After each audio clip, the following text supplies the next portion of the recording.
మన టాలీవుడ్ లో మూల స్తంభాలుగా ఉన్నారు మెగాస్టార్ చిరంజీవి, కింగ్ నాగార్జున. తెలుగు సినీ పరిశ్రమ పెద్దలుగా వారిపై అపారమైన గౌరవం కూడా ఉంది.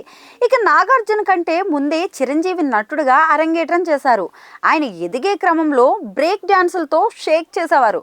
అలా ఒకరోజు అన్నపూర్ణ స్టూడియోస్లో ఒక పాట షూటింగ్ జరుగుతున్నప్పుడు చిరంజీవి డాన్సులు చూసి నేర్చుకోవాల్సిందిగా పురమాయించారు అక్కినేని నాగేశ్వరరావు.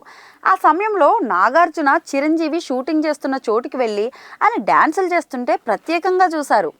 ఇలాంటి బ్రేక్ డాన్సులు తన వల్ల కాదని, నటరంగం కూడా లేకుండా వేరే దారి వెతుక్కోవాలనుకున్నానని, అక్కడి నుంచి వచ్చేసానని కింగ్ నాగార్జున వెల్లడించారు.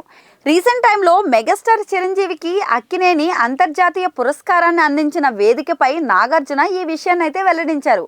Big B Amitabh megastar Chiranjeevi సమక్షంలో ఈ రహస్యాన్ని ఓపెన్ అయ్యారు. మరోవైపు మెగాస్టార్ చిరంజీవి ఒదిగుండే స్వభావం గురించి కూడా వేదికపై ప్రశంసలు అయితే కురిపించారు నాగార్జున. బిగ్ బి అమితాబ్ బచ్చన్కి అక్కినేని అంతర్జాతీయ పురస్కారం అందించే క్రమంలో ప్రోటోకాల్ కారణంగా వేదికపైకి వెళ్లేందుకు వీలు లేదని ముందే చిరంజీవి గారికి చెబితే ఆయన మరో మాట లేకుండా వేదిక దిగువన కూర్చుని వేడుకను వీక్షించారని, అంత పెద్ద స్టార్ ఎంత ఒదిగి ఉండడం తనకు నిజంగా ఆశ్చర్యం అనిపించిందని నాగైతే వేదికపై ఎమోషనల్ అవుతూ చెప్పారు. అలాగే తాను అమితాబ్కి సాలువా కప్పాలనుకున్నప్పుడు తన అనుమతి కోరారని కూడా నాగార్జున గుర్తు చేసుకున్నారు. ప్రస్తుతం ఈ త్రో బ్యాక్ వీడియో యువతరంలో వైరల్గా అయితే మారుతోంది.